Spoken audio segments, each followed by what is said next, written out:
ಶ್ರೀ ಸಾಯಿ ಸಚ್ಚರಿತೆಯ 38ನೇ ಅಧ್ಯಾಯ ಅನ್ನಪೂರ್ಣ ಸ್ವರೂಪಿ ಬಾಬಾ. ಶ್ರೀ ಗುರುಭ್ಯೋ ನಮಃ. ಸುಲಭವಾದ ಸಾಧನೆಯ ಮಾರ್ಗಗಳನ್ನು ಬೇರೆ ಬೇರೆ ಯುಗಗಳಲ್ಲಿ ಹೇಳಲಾಗಿದೆ.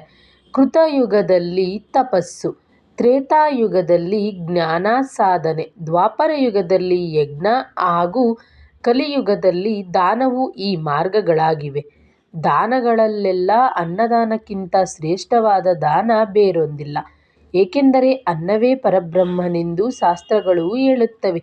ಮಾನವರಾದ ನಾವು ಅನ್ನಗತ ಪ್ರಾಣರು. ಆಹಾರವಿಲ್ಲದೆ ನಾವು ಬದುಕಲು ಸಾಧ್ಯವಿಲ್ಲ. ಆದ್ದರಿಂದ ಹಸಿದವರಿಗೆ ಅನ್ನವನ್ನು ನೀಡುವುದೇ ತಪಸ್ಸಿಗೆ ಸಮಾನವಾದುದು. ಅನ್ನದಿಂದಲೇ ಸೃಷ್ಟಿಯಾಗುತ್ತದೆ. ಮರಣದ ನಂತರ ಜೀವಿಯು ಅದೇ ಆಹಾರವನ್ನು ಪ್ರವೇಶಿಸಿ ಪುನಃ ಹುಟ್ಟುತ್ತಾನೆ ಎಂಬುದು ತೈತ್ತಿರೀಯ ಉಪನಿಷತ್ತಿನ ಮಾತು. ಆಹಾರ ದಾನದ ವಿಷಯದಲ್ಲಿ ಪಾತ್ರರೇ ಆಗಬೇಕಾಗಿಲ್ಲ. ಹಸಿದ ಪ್ರಾಣಿ, ಪಶು, ಪಕ್ಷಿಗೆ ಆಹಾರ ನೀಡಿದರೂ ಅದು ದಾನವೇ ಸರಿ. ಹೀಗೆ ಅತ್ಯುತ್ತಮ ದಾನವೆನಿಸಿದ ಅನ್ನದಾನವನ್ನು ಬಾಬಾ ಮಾಡುತ್ತಿದ್ದರು. ಇದರ ಬಗೆಯೇ ವಿಲಕ್ಷಣವಾಗಿರುತ್ತಿತ್ತು. ಆಹಾರವನ್ನು ಶ್ರೀ ಸಾಯಿನಾಥರು ತಮಗಾಗಿ ಭಿಕ್ಷೆ ಬೇಡಿ ತಂದರೂ ಅದನ್ನು ಎಲ್ಲರಿಗೂ ಹಂಚುತ್ತಿದ್ದರು. ಒಮ್ಮೊಮ್ಮೆ ತಾವೇ ಸ್ವತಃ ಅಡಿಗೆ ಮಾಡಿ ಮಸೀದಿಯಲ್ಲಿದ್ದವರಿಗೆಲ್ಲ ತಾವೇ ಬಡಿಸುತ್ತಿದ್ದರು. ತಾವೇ ಪೇಟೆಯಿಂದ ಕೊಂಡು ತಂದ ಪದಾರ್ಥಗಳನ್ನು ದೊಡ್ಡ ಹಂಡೆಯಲ್ಲಿ ಬೇಯಿಸಿ ಬೆಂದಿದೆಯೋ ಇಲ್ಲವೋ ಎಂದು ತಮ್ಮ ಕಫನಿಯ ತೋಳನ್ನು ಮೇಲೆ ಸರಿಸಿ ಬಲಗೈಯಿಂದ ಕಲಕುತ್ತಿದ್ದರು. ಆದರೂ ಅವರ ಕೈಗೆ ಏನೂ ಆಗುತ್ತಿರಲಿಲ್ಲ. ಆಹಾರವನ್ನು ಮೊದಲು ಭಗವತ್ ಮಾಳಸಾಪತಿ ಹಾಗೂ ತಾತ್ಯಾ ಬಡಿಸುತ್ತಿದ್ದರು. ಬಾಬಾ ಅವರ ಕರಗಳಿಂದ ಆಹಾರ ಸ್ವೀಕರಿಸಿದ ಭಕ್ತರೇ ಧನ್ಯರು. ಶ್ರೀ ಸಾಯಿಯವರು ಸಸ್ಯಾಹಾರವನ್ನೋ ಮಾಂಸಾಹಾರವನ್ನೋ ಯಾರಿಗೆ ಏನು ಬೇಕೋ ಅದನ್ನು ನೀಡುತ್ತಿದ್ದರು. ಈ ಬಗ್ಗೆ ಸಂದೇಹವನ್ನು ವ್ಯಕ್ತಪಡಿಸಿದ ಅನೇಕರನ್ನು ಅವರು ಪರೀಕ್ಷಿಸುತ್ತಿದ್ದರು. ಅದೊಂದು ಏಕಾದಶಿ ದಿನವಾಗಿತ್ತು. ಶುದ್ಧ ವೈಷ್ಣವರಾದ ದಾದಾ ಕೇಳಕರರನ್ನು ಬಾಬಾ ಮಾಂಸ ತೆಗೆದುಕೊಂಡು ಬಾ ಎಂದರು. ಕೇಳಕರರು ಶ್ರೀಗುರುಗಳ ಅಂತರಂಗ ಭಕ್ತರಾದ್ದರಿಂದ ಹಿಂದೆ ಮುಂದೆ ನೋಡದೆ ಹೊರಟರು. ಬಾಬಾ ಕೂಡಲೇ ಬೇಡ, ಯಾರನ್ನಾದರೂ ಕಳುಹಿಸು ಎಂದರು. ಆಹಾರ ತಯಾರಾದಾಗ ಈ ಪಲಾವ್ ಹೇಗೆ ಆಗಿದೆ ನೋಡು ಎಂದರು. ಕೇಳಕರರು ಸರಿಯಾಗಿದೆ ಎಂದಾಗ ರುಚಿ ನೋಡಿದೆಯಾ, ಹೇಗೆ ತಿಳಿಯಿತು, ನಿನ್ನ ಆಚಾರ ಸಾಕು ಎಂದು ಕೀಟಲೆ ಮಾಡಿದರು. ತಾಯಿ ಮಗುವನ್ನು ಚಿವುಟಿ ಅಳಿಸಿ ಸಂತೈಸುವನಂತೆ ಬಾಬಾ ಹೀಗೆಲ್ಲ ಮಾಡುತ್ತಿದ್ದರು. ಬಾಬಾ 1910ರವರೆಗೂ ಈ ಪವಾಡ ನಡೆಸುತ್ತಿದ್ದರು. ನಂತರ ಜನಜಂಗುಳಿ ಹೆಚ್ಚಾದಾಗ ಅದನ್ನು ನಿಲ್ಲಿಸಿದರು. ದಾಸಗಣು ಅವರು ಶ್ರೀ ಸಾಯಿನಾಥರ ಮಹಿಮೆಯನ್ನು ಹರಿಕಥೆಯ ರೂಪದಲ್ಲಿ ದೇಶದ ಮೂಲೆ ಮೂಲೆಗೂ ಪ್ರಚಾರ ಮಾಡುತ್ತಿದ್ದರು. ಈ ಕಾರಣ ಶಿರಡಿಗೆ ಅಪಾರ ಜನಸ್ತೋಮ ಬರುತ್ತಿತ್ತು. ದೇವನೊಬ್ಬ, ನಾಮ ಹಲವು. ಶ್ರೀ ಸಾಯಿನಾಥರು ಬ್ರಾಹ್ಮಣರೆಂದು ಕೆಲವರು, ಮುಸ್ಲಿಮರೆಂದು ಕೆಲವರು ಹೇಳುತ್ತಿದ್ದರು. ಆದರೆ ಅವರು ಯಾವ ಪಂಗಡಕ್ಕೂ ಸೇರಿದವರಲ್ಲ.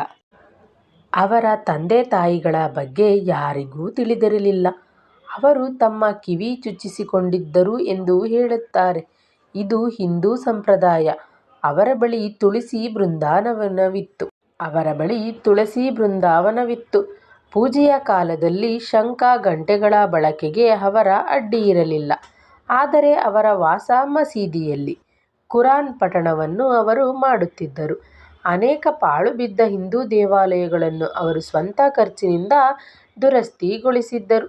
ನಾನಾ ಸಾಹೇಬರ ಸಂಬಂಧಿ ಬಿನ್ನಿವಾಲೆ ಶಿರಡಿಗೆ ಬಂದರು. ಅವರು ಮಸೀದಿಗೆ ಹೋಗಿ ಬಾಬಾ ಅವರನ್ನು ದರ್ಶನ ಮಾಡಿದ ಕೂಡಲೇ, ಇಷ್ಟು ದಿನ ನನ್ನ ಜೊತೆಯಲ್ಲೇ ಇದ್ದರೂ ಹೀಗೆ ಮಾಡಬಹುದೇ ಎಂದು ಬಾಬಾ ಕೇಳಿದರು. ಅವರಿಗೆ ಇದರ ಮರ್ಮ ತಿಳಿಯಲಿಲ್ಲ.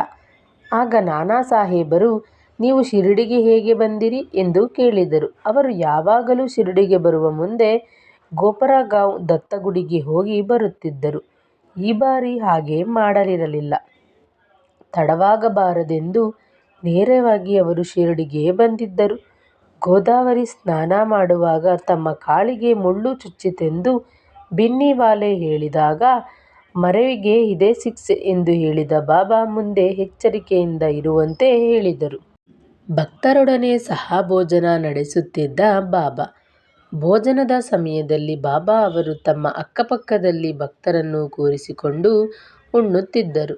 ಭಕ್ತರು ತಮಗಾಗಿ ಪ್ರೀತಿಯಿಂದ ನೇವಿದಿಸಿದ ಅಡಿಗೆಯನ್ನು ಮೊದಲು ದೇವರಿಗೆ ಅರ್ಪಿಸಿ ನಂತರ ಸ್ವೀಕರಿಸುತ್ತಿದ್ದರು. ಬಾಬಾ ಅವರ ಪ್ರಸಾದ ನಿತ್ಯ ಪವಿತ್ರವಾಗಿತ್ತು.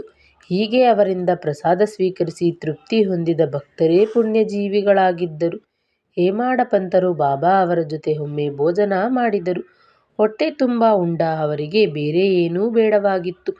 ಆಗ ಬಾಬಾ ಒಂದು ಲೋಟ ಮಜ್ಜಿಗೆ ತರಿಸಿ ಇದನ್ನು ಕುಡಿದು ಬಿಡು ಎಂದರು. ಹೇಮಾಡ ಪಂತರಿಗೆ ಮಜ್ಜಿಗೆ ಪ್ರಿಯವಾದರೂ ಬೇಡ, ಹೊಟ್ಟೆಯಲ್ಲಿ ಇದಕ್ಕೆ ಜಾಗವೇ ಇಲ್ಲ ಎಂದರು.